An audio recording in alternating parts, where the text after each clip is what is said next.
Boa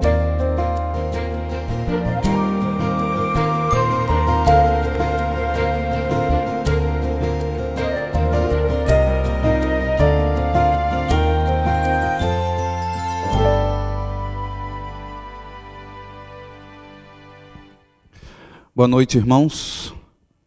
Boa noite a você que está nos assistindo pela internet. O tempo passa rápido, não é? Mas o tempo que eu estou falando que passa rápido são os 45 anos que eu vivi. Parece que foi ontem. Eu louvo a Deus porque Ele me deu mais um ano de vida. Hoje, logo cedo, falei com a minha família lá no Brasil. A internet ajuda bastante, né? Vi meus filhos, vi minha esposa, e é uma alegria poder estar aqui com vocês. Hoje, alguns irmãos e amigos, o pastor Jimmy, com alguns amigos aqui, o Marcelo, me levaram para Baltimore, e ali me deram um almoço de aniversário, irmãos. Foi uma maravilha. Teve bolo e tudo, né? Assim, uma sobremesa com a velhinha. Fiquei muito lisonjeado, porque não colocaram 45, colocaram uma só. Bom, nesta noite, nós vamos estudar um tema que eu gosto muito. Eu tive oportunidade lá no Brasil de fazer um curso, depois que nós terminamos o curso de teologia, foi montado um curso para pastores na área de psicologia, psiquiatria e religião, em 2005. E a nível assim, de pós-graduação, eu aprendi muito nesse curso, tem me ajudado no meu ministério, e eu quero compartilhar com vocês algumas coisas. Ontem, alguém me abordou, e algumas pessoas às vezes me perguntam sobre esse tema da família que a gente tem trabalhado e temos algumas experiências.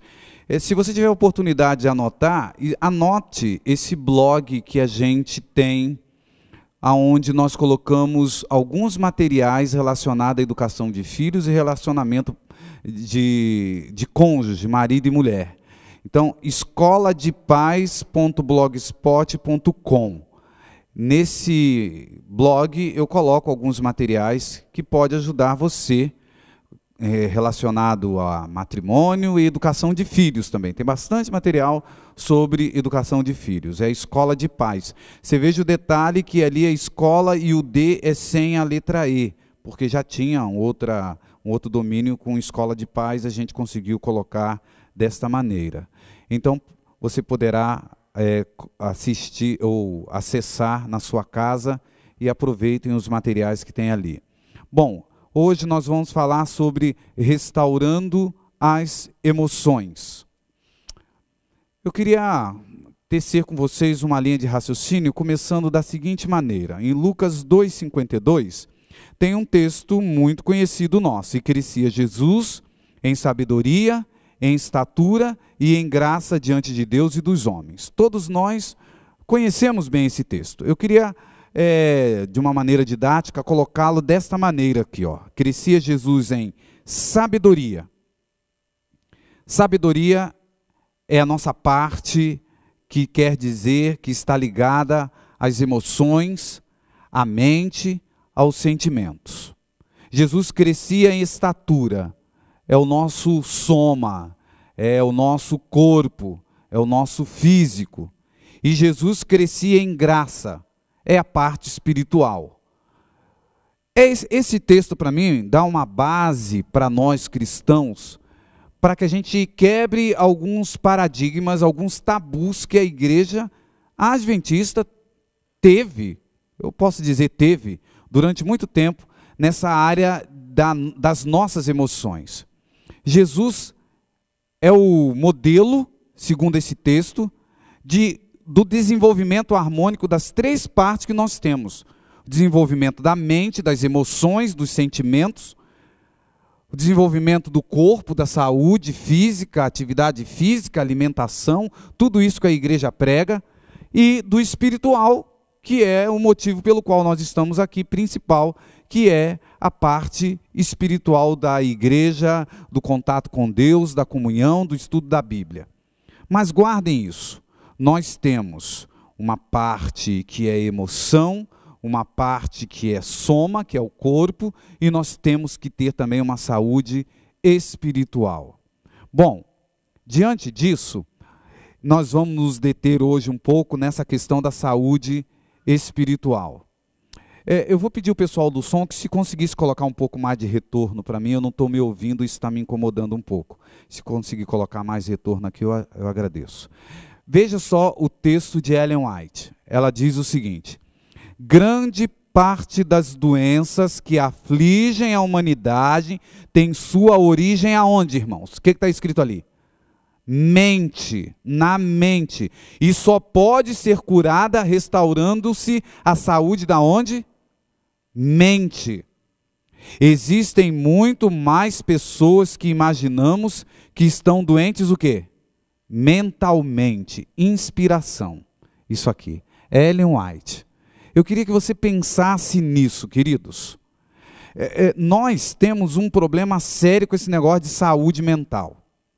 Se alguém falar que você está doente mentalmente, você já fica bravo com ele. Você está me chamando de louco? Tem gente que não gosta. E aqui Ellen White diz, grande parte das doenças que afligem a humanidade tem origem aonde? No quartel-general, na mente. E só pode ser restaurada se a saúde mental e emocional for restaurada. O que isso tem a ver com família? Tem tudo a ver, irmãos.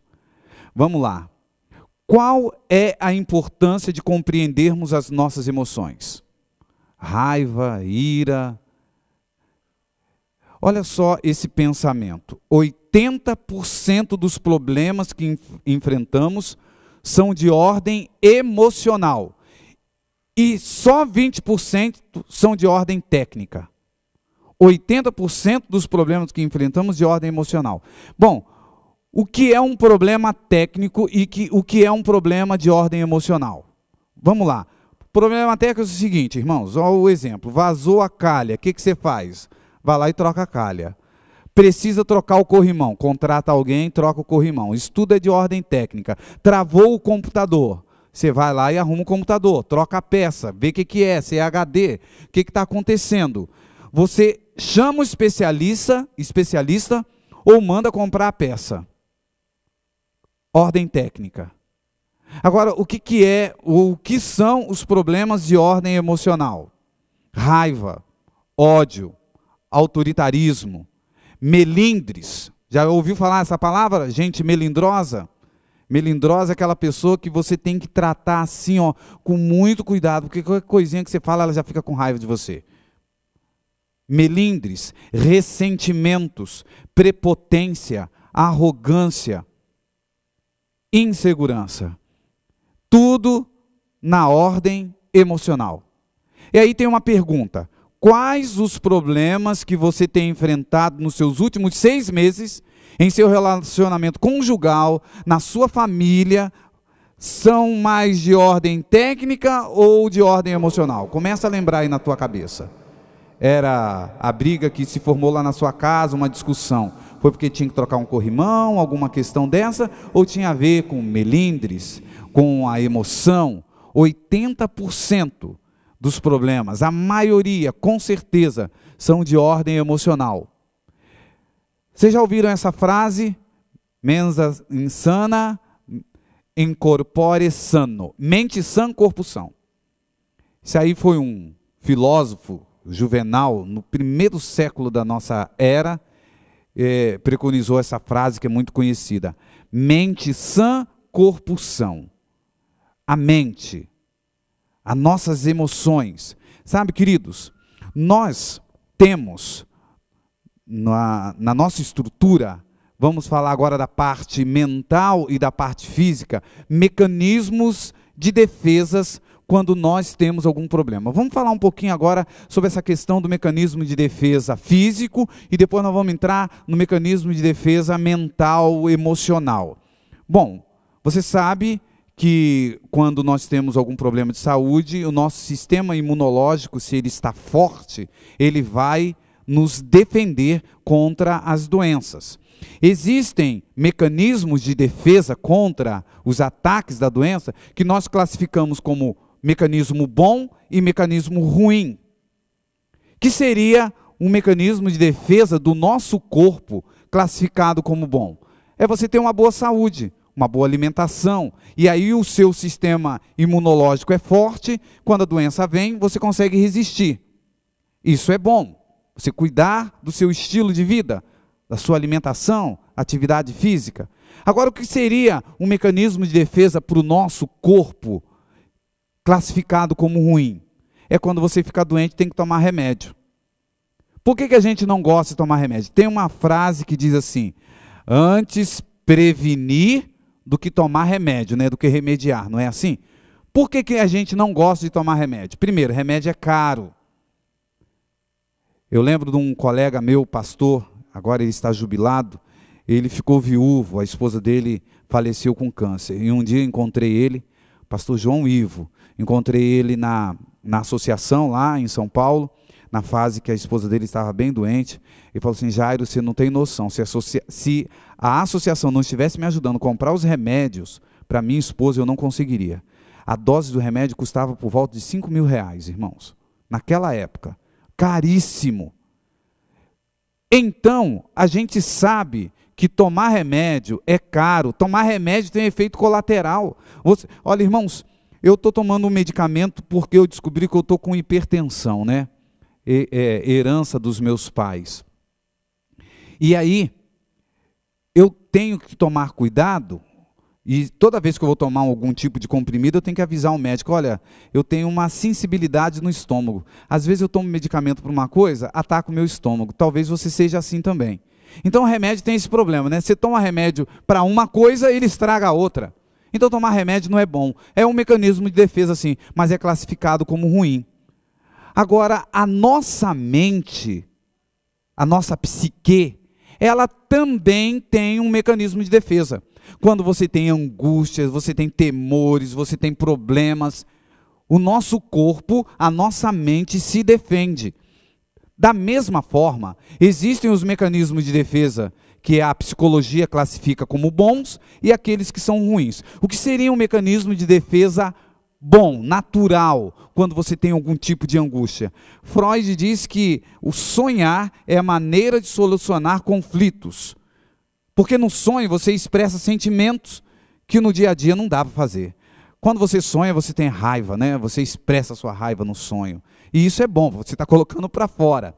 Existem algumas terapias que os psicólogos incentivam com técnicas o paciente a sonhar mais, sabia? Você sonha? Você sonha? Você tem sonhos à noite? Você, quando acorda de manhã, você lembra dos seus sonhos? Um dia eu estava com o Dr. Belisário Marques, lá no colégio, eu era aluno ainda, 1989, alguma coisa assim, lá no NASP, antigo IAE. E o Dr. Belisário, numa sexta-noite, fez uma palestra sobre o sono, e ele falou sobre o sonho. Eu lembro que no final eu fui lá conversar com ele e falei assim: Dr. Belisário, eu queria falar uma coisa com o senhor, eu não sonho. Eu lembro, irmãos, que ele deu um sorriso para mim assim, falou assim: filho, se você não sonhasse, você estaria no manicômio agora. Todo mundo sonha. O sonho é um mecanismo de defesa da nossa psique. Só que você não lembra. O seu consciente cria uma barreira e você não lembra dos seus sonhos. Mas na verdade você sonha. Irmãos, eu não sei se você já fez um exame chamado eletroencefalograma. Coloca um monte de eletrodo na cabeça, aqui no peito, eu fiz uma vez. E aí manda você dormir. E ali mede as ondas elétricas do seu cérebro. E enquanto você está dormindo, está lá, está medindo. Você sonha. O sonho é um mecanismo de defesa. No sonho, às vezes, você pega no pescoço do seu patrão, né? Mas é só no sonho. Você põe a sua raiva para fora. Sonhar, mecanismo de defesa.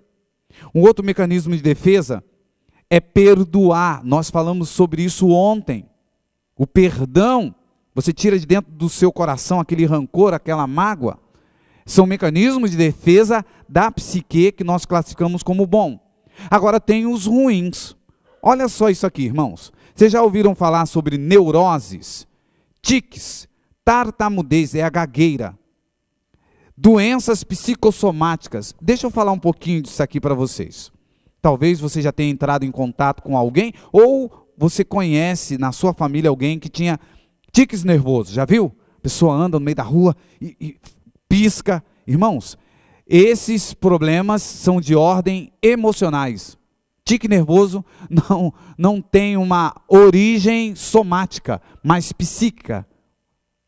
Mecanismo de defesa. É tartamudez, a gagueira. A gagueira é interessante. A pessoa que tem gagueira, ela não tem nenhum problema no seu aparelho fonador. As cordas vocais estão lá no lugar, está tudo perfeitinho. Mas na hora de falar, ela não consegue. Irmãos, é de ordem emocional. Tanto é que a pessoa que é gaga, ela consegue cantar. Já viram isso? Que coisa impressionante. Mas na hora de falar, ela não consegue. De ordem emocional. Doenças psicossomáticas. Eu estava ouvindo um dia um médico, que ele é especialista em doença psicossomática. Ele contou uma história no encontro de casais. O doutor Otiniel, esposo da doutora Valéria Meira. E eles foram fazer um encontro de casais e ele estava falando sobre esse negócio de doença psicossomática. Ele estava no pronto-socorro, escute essa história, irmãos. Ele estava no pronto-socorro e foi atender um garoto. Esse garoto estava com uma febre de 40 graus. Eles fizeram todos os procedimentos e a febre do menino não baixava. E o doutor percebeu, isso aqui tem alguma coisa de origem psicológica. Não é no corpo. E aí ele pediu que os pais saíssem, um adolescente de 14, 15 anos, e começou a conversar com o garoto, e ele assim, começou a fazer um terrorismo com o menino, falou assim, ó, menino, eu sei que você não tem nenhum problema no seu corpo, alguma coisa você tem, mas você acha que essa febre vai passar? Eu vou fazer uma cirurgia com você, vai ser assim um procedimento. E o menino ficou assustado e finalmente contou para ele. Irmão, você sabe por que ele estava com febre de 40 graus? Eu falei, sabe o que é, doutor? É que eu estou namorando uma menina e ela tem ela é um ano mais nova do que eu. E eu falei com meu pai que eu queria casar com ela e eles não deixaram. E então eu estou com febre. Irmãos, vocês acreditam que uma mente pode fazer um corpo ter febre de 40 graus sem ter nada fisiologicamente falando? Doença psicossomática. A pessoa faz o exame de sangue, faz raio-x, não tem nada, mas a dor de cabeça continua. E quando vai ver, tem algum problema de ordem emocional. Você quer ver outro mecanismo de defesa de ordem emocional que o nosso corpo, a nossa mente trabalha? TOC, transtorno obsessivo compulsivo. Isso aqui é terrível, irmãos. 7 milhões de brasileiros têm essa doença. O que é o TOC? Basicamente, é um tipo de mania que a pessoa tem. No passado, houve uma revista Veja falando só sobre essa doença. Quando as manias viram doença. Todo mundo tem uma mania, né? Mas quando que ela vira doença?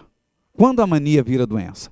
Conta a história dessa atriz aqui, Luciana Vendramini, muito interessante na reportagem, que diz que ela esteve acometida dessa doença. O Roberto Carlos, lá o cantor brasileiro, tem essa doença, está tratada, né? Mas ele já declarou publicamente que tinha transtorno obsessivo compulsivo.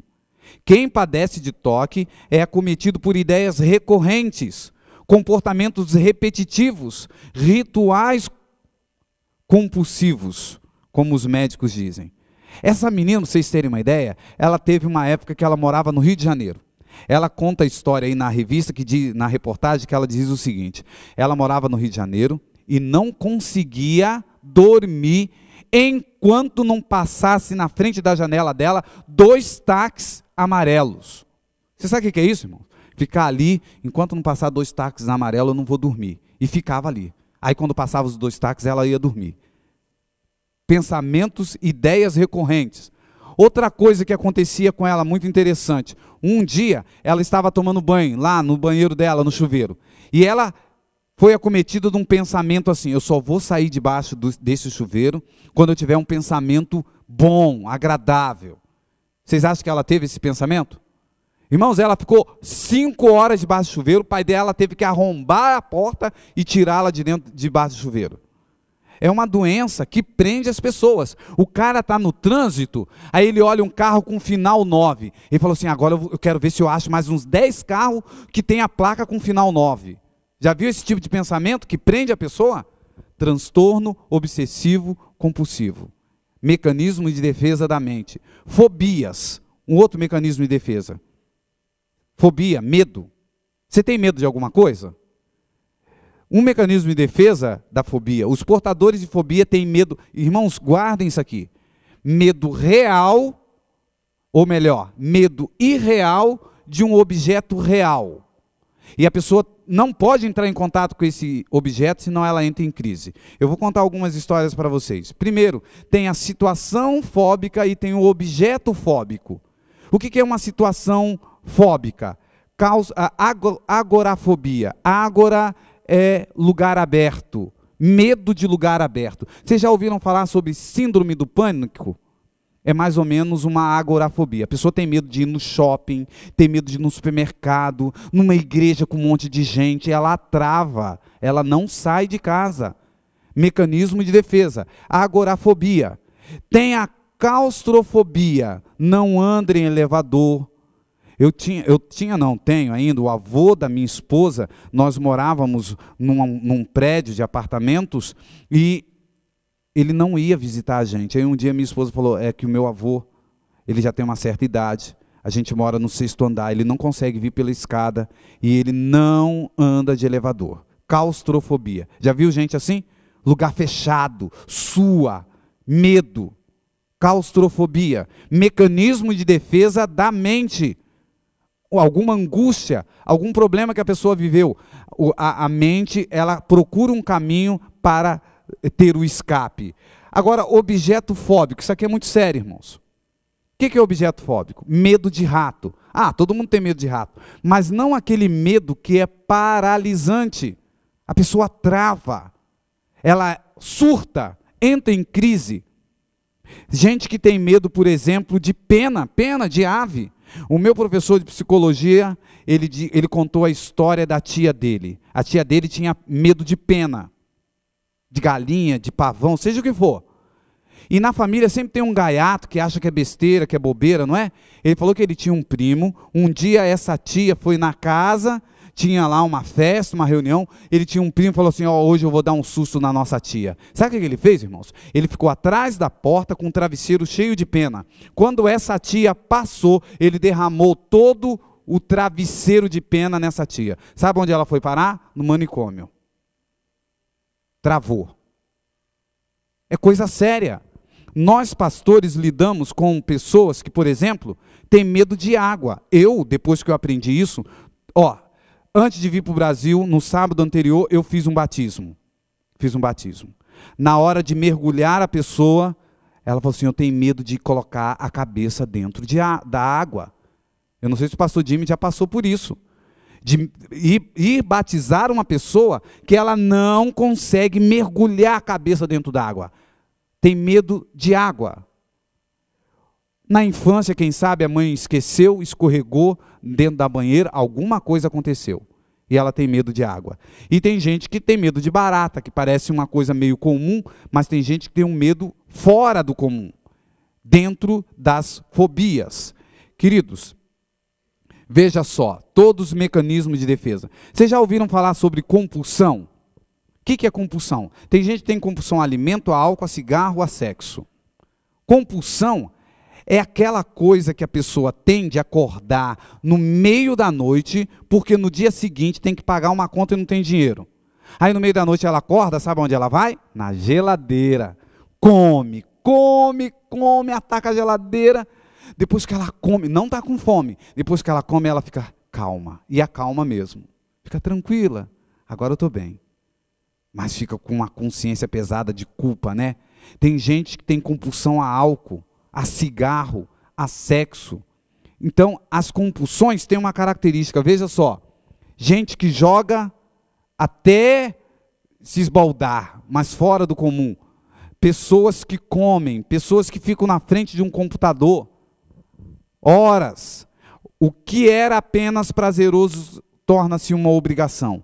A pessoa sente-se obrigada a realizar a compulsão para esquecer seus problemas. A compulsão substitui a angústia do problema que ela tem. Compulsão, mecanismo de defesa. Vocês já ouviram falar sobre depressão? Ah, pastor, cristão não tem depressão. Só tem depressão quem é fraco na fé. Se ele orar, ajoelhar, pedir a Deus, não tem depressão. Cristão tem depressão, irmãos? Você conheceu alguém que teve depressão? Mesmo orando? E eu queria que você pensasse nisso, irmão. Isso aqui é muito sério. Eu vou dizer uma coisa aqui, que vocês, por favor, analisem junto comigo. Tem gente, eu não sei se você já ouviu essa frase, eu já ouvi lá no Brasil. Tem gente que fala assim: ah, pastor, esse negócio de doença da mente, isso daí, Jesus cura. O meu psicólogo é Jesus. Já ouvi gente falando isso? Meu psicólogo é Jesus? Mas eu quero te dizer uma coisa nesta noite, querido. Um dia eu virei para a pessoa e falei assim: quando você tem que fazer uma ponte safena, o seu cardiologista é Jesus? Ou você vai fazer a ponte safena? Quando você tem uma cirurgia para fazer, Jesus é seu cirurgião?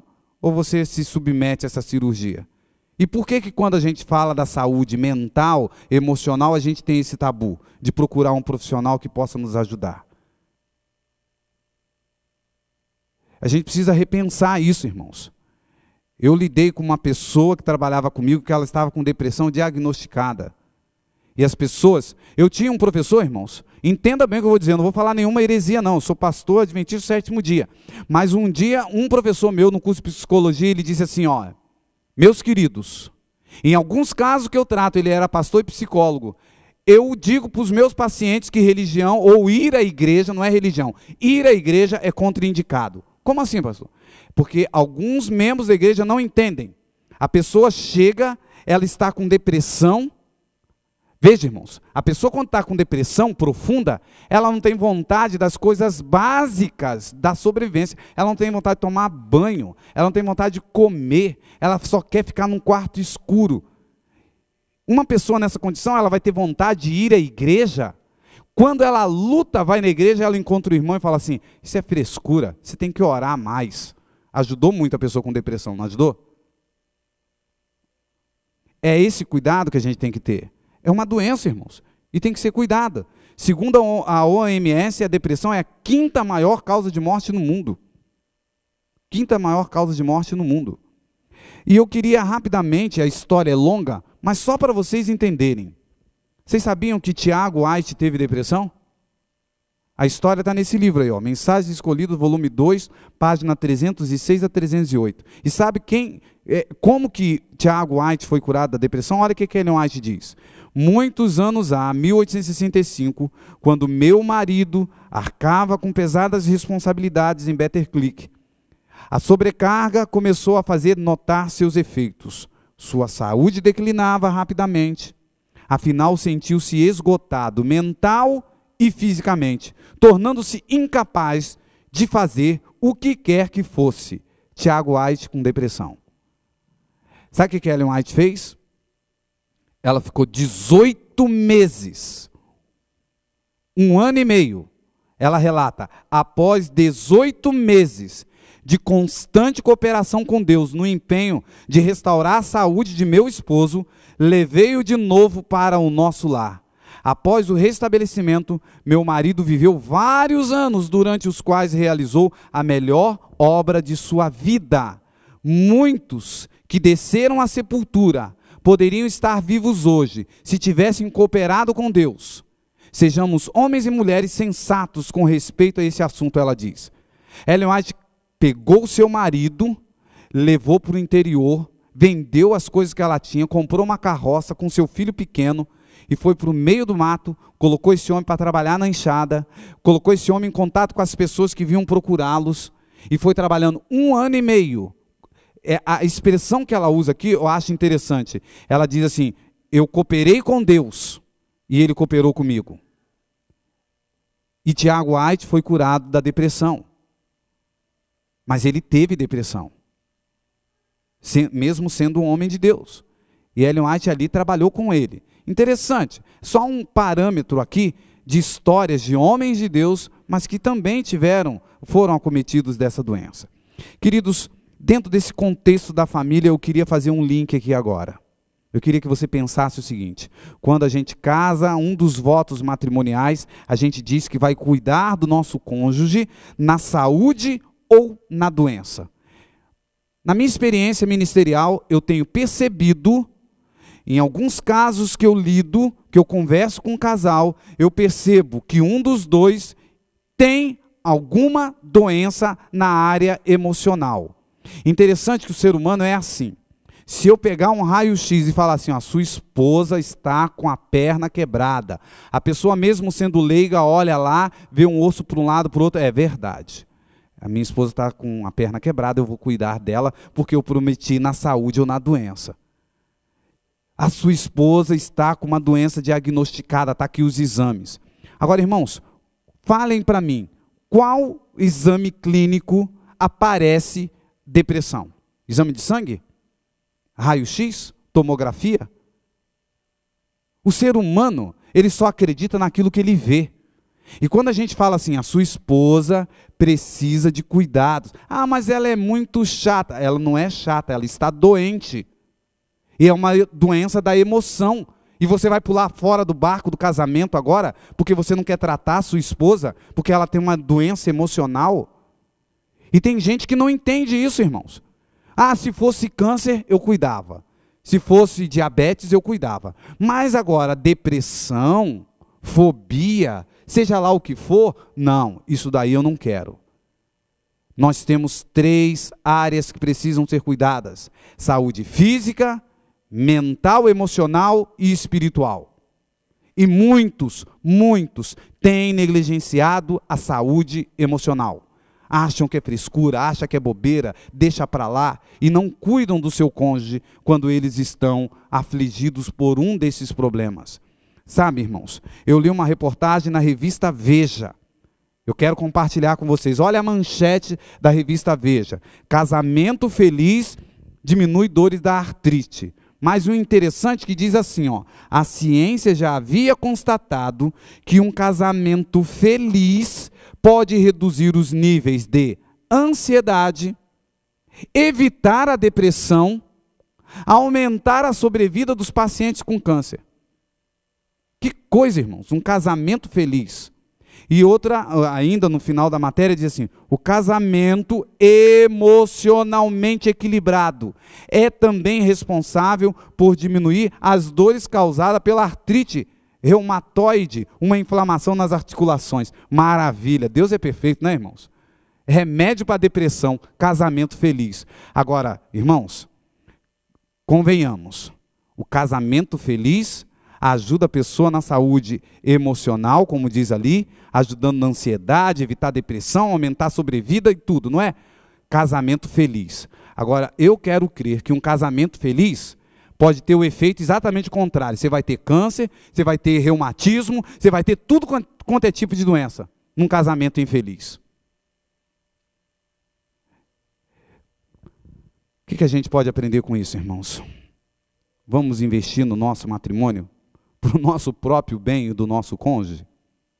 Casamento feliz é um mecanismo de defesa contra as doenças emocionais, maravilha, contra as doenças físicas. A ciência está comprovando isso. Sabe, queridos, eu quero terminar com essa história que vocês conhecem. Talvez nessa noite, alguém que esteja nos assistindo pela internet ou aqui na igreja, precisa relembrar a história do primeiro milagre de Jesus. Jesus foi convidado. Eu queria tirar pelo menos 3 lições dessa história do primeiro milagre de Jesus, transformar água em vinho. Ellen White diz assim no Desejado: Jesus não começou seu ministério por alguma grande obra perante o Sinédrio em Jerusalém. Numa reunião familiar, em pequenina vila da Galileia, foi manifestado o seu poder para aumentar a alegria. Me chamou a atenção. O casamento já era feliz. A ida de Jesus foi para aumentar a alegria. Assim mostrou sua simpatia para com os homens. E Jesus tinha o desejo de lhes proporcionar felicidade, estando presente naquele casamento. Mas o texto bíblico diz que, João capítulo 2, Jesus foi convidado para o casamento. Primeira coisa, querido, você convidou Jesus para o seu casamento? Ele faz parte do trio amoroso, você, sua esposa e Jesus? Eu li num lugar e acho muito bonito que o autor dizia que Jesus deveria ser o cimento que conecta, que liga os cônjuges. Outra lição que eu quero deixar para vocês nessa história. Diz o texto bíblico, tendo acabado o vinho, disseram, não tem mais vinho. Essa ideia eu queria compartilhar com você. O que no seu casamento você acha que acabou? Lá nas bodas de Caná foi o vinho. Mas no seu casamento tem alguma coisa que você acha que acabou. Alguns dizem que é o amor, mas ontem a gente estudou que o amor não acaba jamais. Mas está esfriando, está diminuindo. Tinha um problema no casamento, nas bodas de Caná. Acabou o vinho. O que acabou no seu casamento? O que está faltando? Compreensão, amor, carinho, atenção. Convide Jesus. Ele vai fazer um milagre na sua vida. Mas aqui está uma história que eu queria que vocês lembrassem comigo, que tem a ver com essa história de cooperar com Deus. Irmãos, eu quero insistir nessa ideia. Eu me lembrei dessa história e coloquei aqui no meio da história das bodas de Caná, porque é o seguinte: quando você vai lá no livro de Josué, no capítulo 7, você encontra a história. Ali no capítulo 6, Josué derruba, junto com o povo de Israel, o muro de Jericó, mas foi Deus que fez isso. Depois eles tentam tomar uma cidadezinha pequenininha, e a Bíblia diz que a cidade de Ai colocou o povo de Israel para correr. E o que me chama a atenção nessa história é que, se você olhar aqui, que depois do evento do povo de Israel ter perdido, o coração do povo se derreteu e se tornou como água. Irmãos, eu queria que você pensasse o seguinte: quando você tem um problema na sua casa, no seu trabalho, no seu lar, no seu relacionamento com o seu cônjuge, o cristão naturalmente ele é inclinado a ir para a igreja e orar, não é isso? Olha essa história aqui, irmãos. Josué, quando viu o povo desesperado, ele pegou um grupo de anciões e foi para a igreja. Josué capítulo 7, de 6 a 9. Sabe o que eles fizeram lá? A Bíblia diz que eles se inclinaram no templo e começaram a clamar, começaram a orar.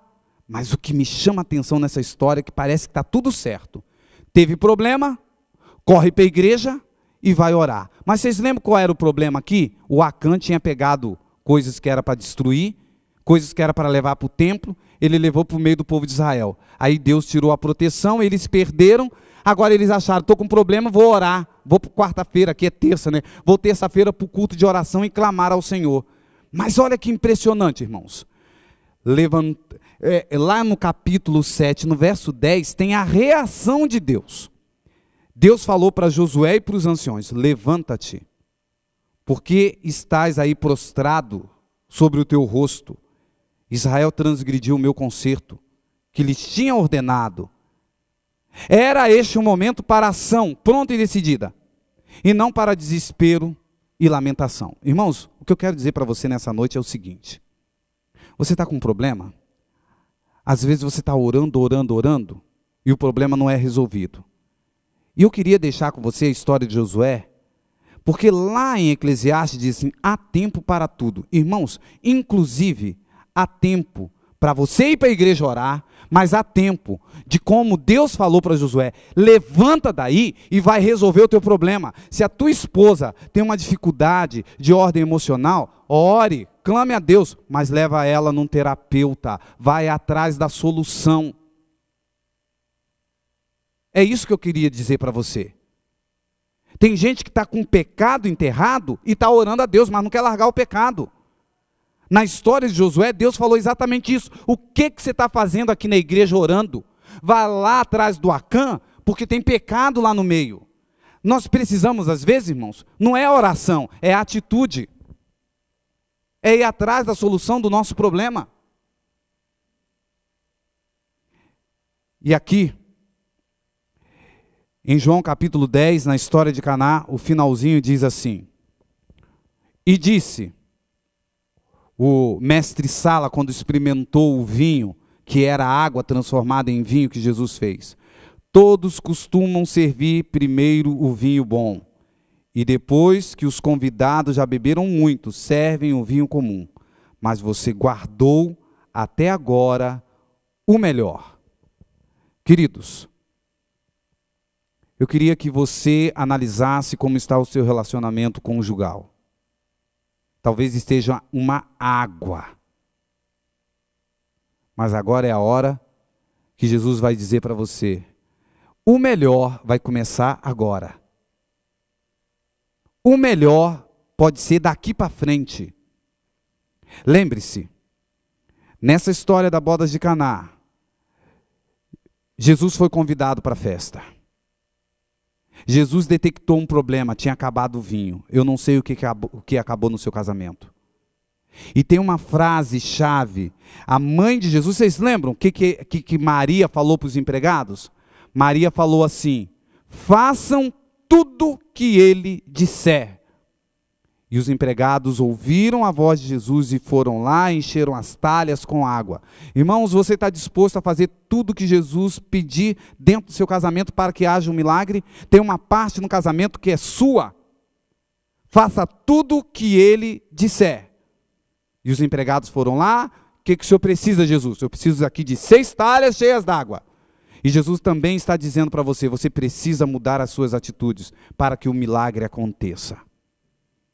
Queridos, você não gostaria de pensar e orar a Deus e pedir: Senhor, ilumina a minha mente, que eu descubra o que está faltando? Lembrem-se, 80% dos problemas são de ordem emocional, só 20% de ordem técnica. Amargura, angústia,